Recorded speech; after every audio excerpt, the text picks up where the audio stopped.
Don't know what this is delusion. You take the nine of clubs, you show the nine of clubs before placing it face down on your open hand. Then when you turn it over, it is revealed to be a different playing card. I am Daniel Madison and this is delusion.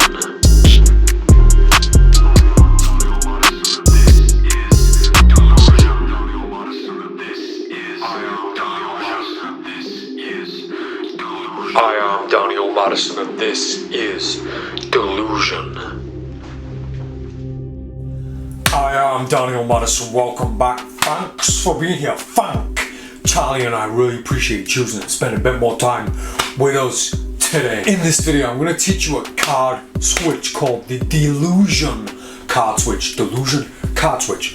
Now, I want to point out the difference between a color change and a card switch for those people who don't know, because this trick, Delusion, switches one playing card for another. We're going to switch the nine of clubs for the king of diamonds, but a few people have referred to this very move, Delusion, as a color change. It's not. A color change or a transformation is when you actually see the card change, when you visually see the card change from one to another. A card switch is when, for a moment, I'm not sure about the gap between those moments, but for a moment you don't see the face of the card. So for a moment, the face of the card, the identity of the card is concealed, is hidden, is not shown. So for example, I'm going to show you the nine of clubs. I'm going to turn it face down for a few seconds, and then when I reveal it, it's going to be different. So that is a card switch. Color change would be me showing you the nine of clubs, and instantly or visually it transforms into the king of diamonds. I felt like I had to explain that at this moment. I also want to take this opportunity to give that little bit of information to those people who might not know the difference or might not have even thought about it. I know a lot of people don't think too much about these things, but it's important to me at least. So this is the card switch Delusion, not the color change. we're going to be opening up these beautiful playing cards. Luxury for the Modern Card Edition, the Mint Collection. We're going to take a close-up look at these. I'll leave a link in the video description to these playing cards so you can pick them up if you like the look of them. Thanks for sending me these, by the way. Anybody wants their playing cards featured, or at least a chance for them to be featured on my channel, there's an address in this video description. My tattoo studio, Electric Picture House Tattoo Studio. Send me at least 2 decks, one that I can show and use on this channel, the other one that I can use for potential giveaways. Now, I don't want to waste too much more time in this introduction. It's already been a long introduction. This one shouldn't be too much of a long video because it's fairly relatively easy how we're going to do this. I know a few people watching my struggle. Bear with me, I'll teach you in the best possible way that I can. Get yourself a deck of playing cards, enjoy the ride. This is the Delusion card switch. So I figured this angle is the best way for me to show you everything for bird's eye view. The way that I experience this card switch, the way that you're going to experience it, is by looking down at the deck in your hand, and it's really nice for you as a performer to appreciate what you're doing. So you're gonna look down at this and actually enjoy what you're doing, and your audience, ideally the person you're going to be showing this to is up close. It's the very close up thing. You have so much control over that hidden playing card which goes behind this hand. We'll get to that in a second, but you have so much control in it, in the way that you stand, in all your angles, in the way that you decide to present your body language and your behavior, and the psychology of where you're standing will always make sense because you're going to adapt to where your audience is. So we'll go over all this. We'll get into the mechanics first and foremost so you can see exactly what's going on with Delusion color change. Now, these playing cards are gorgeous, by the way. These are distributed by 52 cards. These are the mint playing cards. I've always wanted to get hold of some of these, so thanks for sending me these. These look beautiful on the table. Very, very nice deck. So we're going to use the Nine of Clubs, King of Diamonds, and this is the mechanics with no performance, nothing else, just the mechanics. We're going to hold both those playing cards from above like this, thumb at the bottom, finger 2 in the middle at the top, finger 1 resting on the back, finger 3 can kind of just rest and do its own thing. Your hand is going to look very natural. You're going to hold your hand very natural like so. And you hold it like this so you can just show the card, so that you can display it. It's the very normal, a very natural grip. If you were taking a double from the deck, you could lift them up very easy like this, show them like this, or lift it up like this to show it forward. I've not always been a fan of showing a double lift like this because it looks a bit too obvious. It looks like you're doing what you're doing. It looks like you're trying to hold something in place. There's not enough freedom over that single playing card that should be single playing card. I have a video on my channel, search for it, called the French turnover, I think it's called, where you do this and it allows you to display 2 playing cards fairly posing as one. There are all these little things that you can do, these little hints, these little tips to make it look like this really is just one playing card.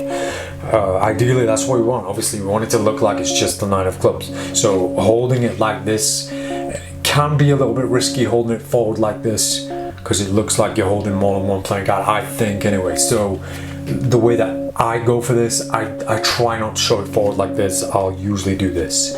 So just turn those 2 cards face up, and the way that this works, the pattern of it is we're going to show the Nine of Clubs as we put the deck down. So I lift the 9, put the deck down like so. Now the deck, I put it in this position. It's a very specific position, right? So it needs to be in this position like this. What word am I using? Like parallel? Not parallel, but it needs to be this way. It needs to be landscape to me rather than like this.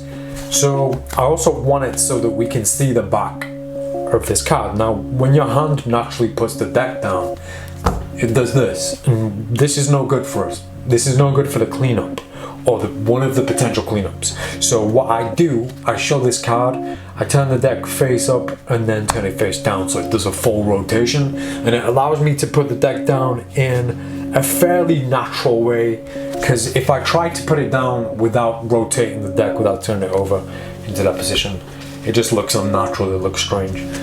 So lift 2 cards, put the deck down like this. I'm now going to hold my hand out like this, flat, open and I'm going to put the 9, or it's going to look like I'm putting the 9 face down on my palm. Now when I go for this, because I've got 2 playing cards, finger 3 is going to add a lot of pressure to the face of the 9 here, and it's going to cause that card to pivot away like this. This is very familiar, very similar to something called the Kelly move. It is simply finger 3 pulling down like this, so we end up with this situation. The card just kind of leans away from the king and it leaves a gap here. This is the gap that we're looking for. Now if I do that to hide it from the camera, it looks like this. So I managed to get it in this position. You can probably see through this gap, but our audience can't see that. I've put a camera at this angle for a very specific reason, so you can see everything. So here, I come down here, I hold my hand out and I make this kind of obvious. I put my hand out flat like this, and I'm not going to go down because that wouldn't work.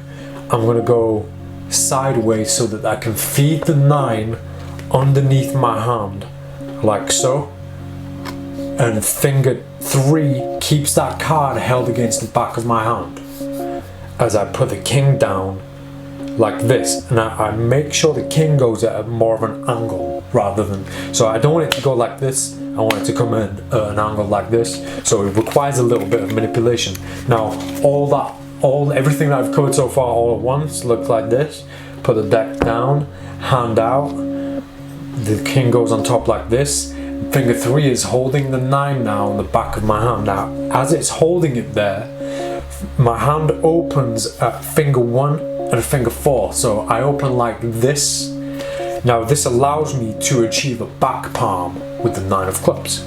So I open my fingers and now I grip the 9 like this on the back of my palm. So the 9 is now gripped underneath this, and as soon as I know that it's gripped, as soon as I know I'm confident that I've manipulated that 9 into a back palm, I can remove the right hand. I can pull this hand away, maybe go straight in on the deck, spend a few moments here. Now if you study the situation that I'm in, where the 9, the position of the 9 is directly over the top of the deck. So in this position, I come away for a moment with this hand, so this still looks like the 9. I come back for it like this, and as I go to take it, to turn it over, I'm going to drop the 9 on top of the deck. So the 9 goes on, I don't drop it, I lower my hand so that the 9 goes to the top of the deck.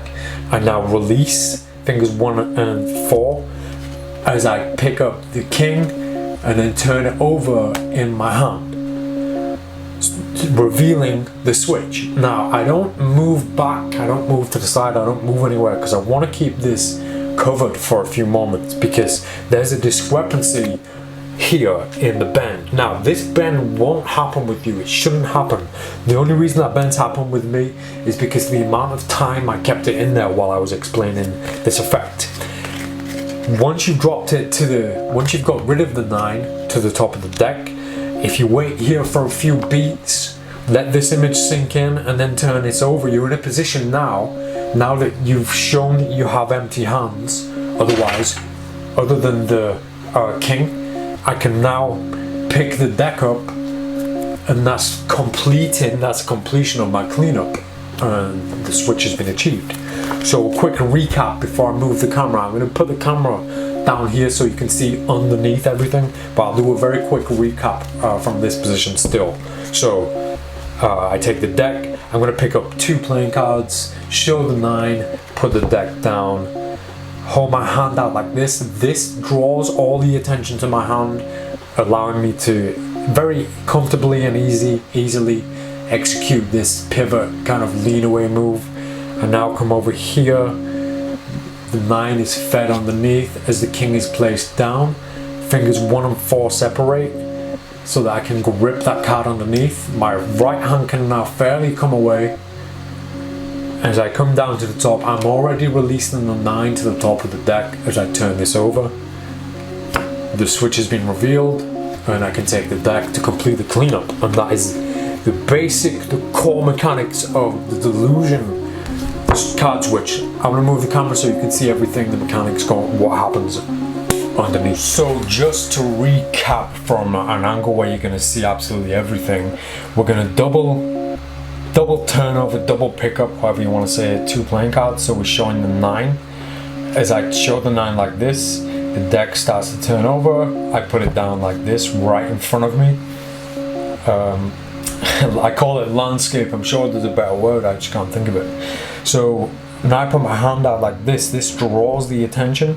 As this hand goes down, finger 3 pulls, allowing that card to lean away from the king. Now from the front, that looks like I'm just holding the playing card. So from the front, the 9 here, the 9 here, really I expose the side. I've achieved the move as I was turning that card down. So now I want it to kind of look like I'm coming in at an angle like this, so it's going down more than across. But we have to go across for that 9 to be successfully fed underneath. So I do come up a little bit and then down like this. As I place the king down, finger 3 is manipulating that card between finger 1 and 4 like this. As soon as they grip that card to the back of my hand, I can come away for a second, for a beat. Now you can see the card is lined up almost perfectly. I come over to take the king. My hand relaxes, allowing me to lower down the 9 of clubs on top of the deck. I now keep everything here to add shade to this area as I turn this card face up, showing that I've only got 1 playing card. Now, if I hand this king out for inspection, that means I can naturally and fairly pick up that deck of cards as I put the king down or hand the king over, preparing for the trick or preparing for something else. So that is, or those are the mechanics behind the Delusion color change. Or the Delusion card switch. I even said color change myself. Let's look at this in performance. I'm such a huge fan of hands-off effects where you touch the playing cards the minimum amount of times. This card switch to me is one of those beautiful moments. It has a beautiful moment in it where we put the deck down. This transmits such an important message to our audience that we have little control over the situation, or at least over the playing cards. We show a single playing card and then we put the deck down. In fact, I'll switch to the 9. We show a single playing card, then we put the deck down. Now we're left with a single playing card. As far as they're concerned, we have a single playing card. If we want to further prove this, if we want to take it a few steps further to make our deception even more unbelievable, even more realistic, then I'm going to have the King of Diamonds copped away and hidden in my left hand in a cop. Right, left, yes, my left hand. So the King of Diamonds on top of the deck whilst I'm handing the playing card. Let's say that Susan fairly selects playing card. I give the playing card and say, take anyone out, give me the deck back. She takes out the 9 of clubs. I say, sign it if you want. So I take the deck back and I palm away the top playing card, right, face up. So it's palmed in a gambler's cup. I put the deck down. I can carefully put the deck down in a position which allows me to do the ditch, to do the cleanup. But I'm going to explain a different side of this where you don't need to do that cleanup. My personal favorite cleanup. So regardless of how we put the deck down, we now have a playing card palmed. What does this do? What does this do? What does this do? What does this do for our deception? Now, this allows it to be as fair as possible. This is beyond fair because Susan's taken a playing card out of the deck on her own. We didn't force, it was a free choice. There's only 1 playing card because I've put the deck down. I'm not going to ask Susan for the playing card. She hands me the 9 of clubs, and as we're talking, as I'm complimenting her on her pretty makeup job today. Is that sexist? Is that like weird? I shouldn't have said that. As we're complimenting Susan on her beautiful beard, we take the 9 back in a moment of distraction, and I'm going to load it on top of the King of Diamonds. So the King of Diamonds is now hidden fairly, carefully, comfortably behind the 9 of clubs. Here, she doesn't know that because she's flattered by me talking about her beautiful facial hair. So we loaded the 9 on top of the king, and all of a sudden now there's no question about this. There's only 1 playing card there. There's only 1 playing card there. We've made sure of that. So now we're in a position to show it like this, show it in the same way, and say, look, I'm not going to say, look, nothing in my hands other than your card, but we like to make subtle points like showing our hands like this. Not like, look, nothing in my hands, but having our hands open and gesturing and doing these natural movements. it shows that there's nothing else in my hand. So now I can show the 9 for one last time, like this or like this. Put my hand out, that draws, all the attention is drawn over to my hand. Whoa, what's he doing with his hand? What's he gonna do with his hand? Why is he doing that with his hand? What a beautiful hand he has. So now my hand's here, all the attention's here. I can do the tilt move, I can tilt that card away, and then I can slowly come over. Now, we have to think about where our audience is. For me, I have Susan stood right here. She's a beautiful being, but I don't want her to see the deception. So when I put my hand here and I do the tilt, I'm gonna move to this side a little bit so that she can kind of see the face of my palm, the front of my hand. And as I turn, then I do the tilt and I place the card down like this. So I'll show you the back of this. And it's kind of, my hand's tilted, so if I let go of the card, it's gonna slide off. But for the moment, I'm putting it in there so that I can manipulate the 9 into a grip. As soon as it's gripped into a back palm, I'm gonna continue that motion back down here like this. So it kind of went in a bit of a circle. It went from here to here to here, and now I've got the card gripped comfortably and I'm here. So now I can hold my hand out like this and say, take the card. So I can now give her the card, she can take it out of my hand. That leaves me stood here with one empty hand and this empty hand too. One playing card in use. She now has it. She now has it. I haven't instructed her to do anything else, so she might take it and turn it over and look at it. She more than likely, your audience with that instruction, take the playing card, they will simply take it out of your hands. Now, one thing I like to do, because I'm in this position, I say, look, I'm going to put the 9 of clubs. I put the 9 of clubs in my hand like this, look, flat, so it's balanced, face down like this. While I'm instructing, it buys me more time to clean up, and because that was a bit messy, but I don't mind because I bought myself a bit of time to clean it up, got the 9 into a better position. So I'm going to put the 9 into my hand like this. I want you to do the same. So hold your hand out, take the 9 and put it into your palm like this. So she's going to follow the instruction and she's going to go, oh, now that I've given her a responsibility, she's going to panic a little bit. She's going to be like, oh my God, what if I mess up? What if I drop the card? What if I do it wrong?